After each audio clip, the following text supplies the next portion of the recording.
Hello everyone, how are you? I hope you all are good. बच्चे this is the last topic of our chapter abnormal molar masses. ठीक है, इससे पहले मैं आपको एक बात बता देती हूँ कि लाइक अभी तक जितने भी आपने टॉपिक्स करे हैं प्लीज़ आप उसको एक बार ध्यान से कर लेना, क्योंकि like this is the end of the chapter, last topic है चैप्टर का, तो आपको बाकी सारे टॉपिक्स भी क्लियर होने चाहिए।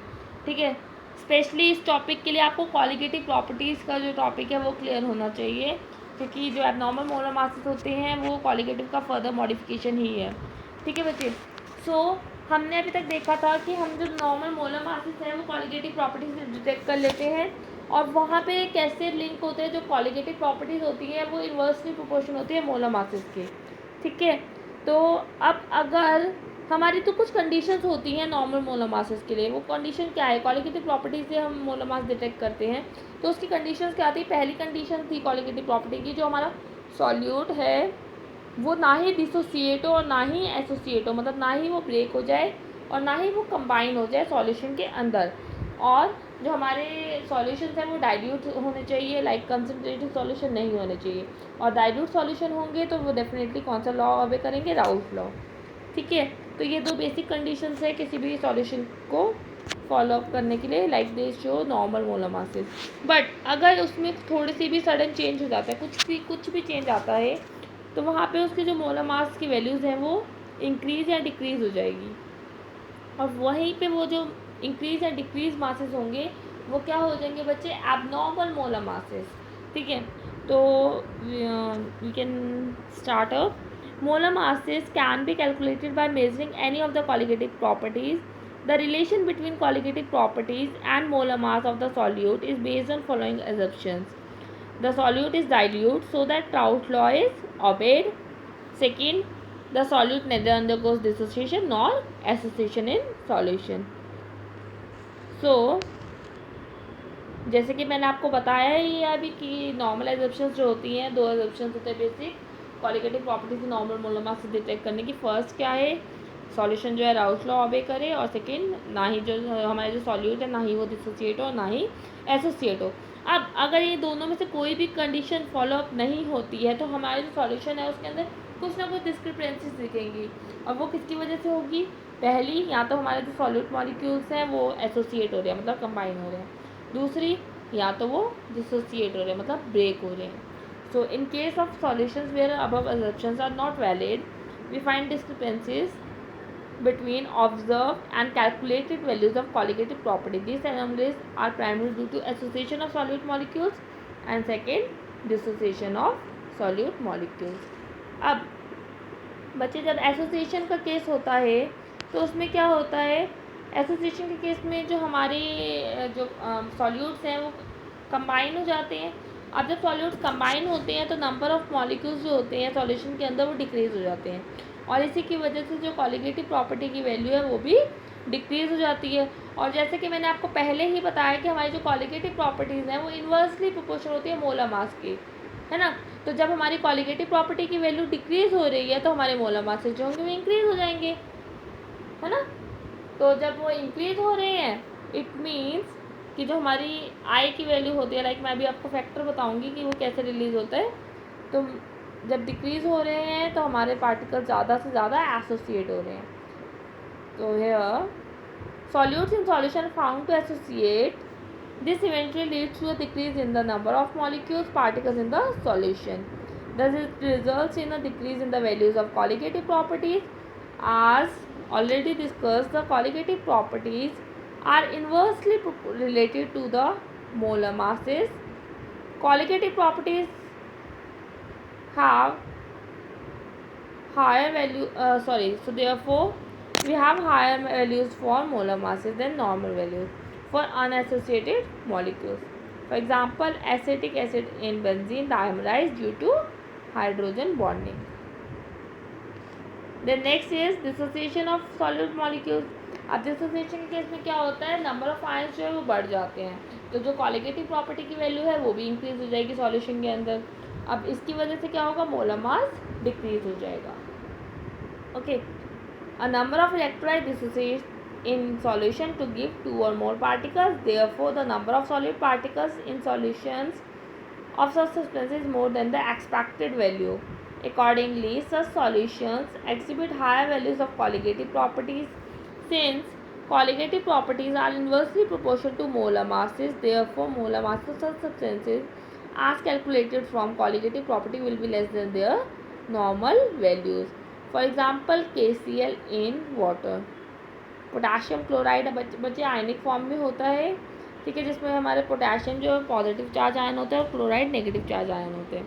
तो जब ये वाटर में जाते हैं तो ब्रेक हो जाते हैं सेपरेटली. इसकी वजह से क्या होगा, नंबर ऑफ पार्टिकल इंक्रीज हो जाएगा, सॉल्यूशन के अंदर ज़्यादा हो जाएंगे और जो हमारी कॉलिगेटिव प्रॉपर्टी की वैल्यू है वो इंक्रीज़ हो जाएगी. और जैसे ही कॉलिगेटिव प्रॉपर्टी की वैल्यू इंक्रीज़ हो रही है, मोलर मास की वैल्यू कम हो जाएगी. उसके बाद बच्चे हमारा आता है वेंट ऑफ फैक्टर, जिसको हम आई से डिनोट करते हैं. 1886 में हमारे एक साइंटिस्ट थे वेंट हॉफ, जिन्होंने एक फैक्टर इंट्रोड्यूस किया था आई. और इस फैक्टर के अकॉर्डिंग क्या था, ये एक रेशियो था नॉर्मल मोलर मासेस में और एबनॉर्मल मोलर मासेस में. So in 1886 van't Hoff introduce a factor i called van't Hoff factor to express the extent of association और डिसोसिएशन ऑफ सॉल्यूट्स. मतलब कितना सॉल्यूट एसोसिएट हुआ और कितना डिसोसिएट हुआ सॉल्यूशन के अंदर. अब देखो I is equal to normal molar mass divided by abnormal molar masses और ऑब्जर्व मोलर मासेस. अब एसोसिएशन के केस में क्या होता है बच्चे, जो आई की वैल्यू है वो 1 से कम हो जाती है. क्यों? क्योंकि मैंने अभी आपको बताया एसोसिएशन के केस में कॉलिगेटिव प्रॉपर्टी की वैल्यू कम हो जाती है तो मोलर मास इंक्रीज हो जाते हैं. अब जब ऑब्जर्व मोलर मास इंक्रीज हो रहे हैं तो यहाँ पे जब हम वैल्यू पुट करेंगे normal molar mass divided bye observe molar mass, तो जब वो ज़्यादा होगा तो नॉर्मल मोलर मास से डेफिनेटली आई की वैल्यू 1 से कम आएगी. ओके. लेकिन जब डिसोसिएशन का केस होता है तो वहाँ पे क्या होता है कि जो आई की वैल्यू 1 से ज़्यादा आती है, क्योंकि मोलर मासेस की वैल्यू कम हो जाती है. तो देखो, इन case of association observe molar mass being more than the normal, the factor I has the value less than 1. But in case of dissociation, the Vent Hoff factor is more than 1 because the observed molar mass has a lesser number value than the normal molar mass. In case there is no dissociation, the value of I becomes equal to 1 since colligative properties are inversely proportional to molar masses. अब जिस case में कोई dissociation नहीं हो रहा, वहाँ पे जो I की वैल्यू है वो 1 के इक्वल हो जाएगी. ठीक है. उसके बाद हम वेंट ऑफ फैक्टर को ऐसे भी लिख सकते हैं बच्चे, I is equal to observe value of colligative property divided by calculated value of colligative property assuming no association और डिसोसिएशन. मतलब जो ऑब्जर्व वैल्यू होती है कॉलिगेटिव प्रॉपर्टी की नॉर्मल, उसको हम डिवाइड कर दें जो हम कैलकुलेट कर रहे हैं वैल्यू उससे, और उस कैलकुलेटेड वैल्यू में हम ये एज्यूम करेंगे कि जो सॉल्यूशन है उसमें ना ही सॉल्यूट पार्टिकल एसोसिएट हो रहे हैं और ना ही डिसोसिएट हो रहे हैं. ठीक है. Secondly, number of particles after association or dissociation divided by number of particles before association or dissociation. मतलब हमारे जितने नंबर ऑफ पार्टिकल्स बच गए सॉल्यूशन के अंदर एसोसिएशन या डिसोसिएशन होने के बाद, उसको हम डिवाइड करवा दें जो हमारे नंबर ऑफ पार्टिकल्स सॉल्यूशन के अंदर थे एसोसिएशन और डिसोसिएशन होने से पहले, मतलब जब हम उसे ऐड कर रहे थे. उसके बाद बच्चे जो अब हम इंट्रोड्यूस करते हैं वेंट ऑफ फैक्टर को, तो जितनी भी कॉलिगेटिव प्रॉपर्टीज़ की वैल्यूज़ हैं वो सारी मॉडिफाई हो जाती है. जैसे कि मैंने आपको स्टार्टिंग में बताया था कि जो हमारा फैक्टर है वो वेंट ऑफ फैक्टर जो हमारा है वो रिलेट करता है कॉलिगेटिव प्रॉपर्टी से, तो उसमें मॉडिफिकेशन होगी, फर्दर मॉडिफिकेशन है उसके आगे.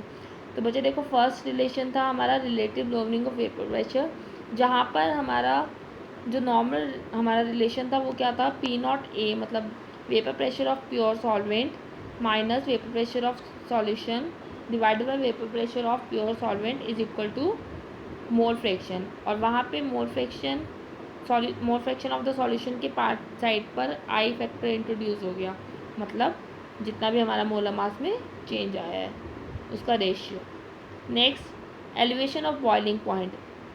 इसके रिलेशन देखो क्या था, delta T b is equal to K b m था, जहाँ पर m हमारा मोलैलिटी है, delta T b change of temperature है, बॉइलिंग पॉइंट ऑफ टेम्परेचर, और के बी हमारा एब्लोस्कोपिक और elevation of boiling point constant है. यहाँ पे आई फैक्टर इंट्रोड्यूस हो गया. देन नेक्स्ट है depression of freezing point. Again यहाँ पर देखो आई फैक्टर इंट्रोड्यूस हो गया। नॉर्मल इक्वेशन क्या थी हमारी, delta T F is equal to I K F M, जहाँ पे हमारा डेल्टा टी एफ था change in temperature, freezing point of temperature, और के एफ हमारा क्रायोस्कोपिक और depression of freezing point constant था, M molality of the solution. Okay, अब यहाँ पे आई फैक्टर देखो इंट्रोड्यूस हो गया, change of ratio of change of molar masses. Then again osmotic pressure, pi से डिनोट करते हैं इसको, ठीक है। ये क्या था value, pi is equal to n V upon n upon V R T था।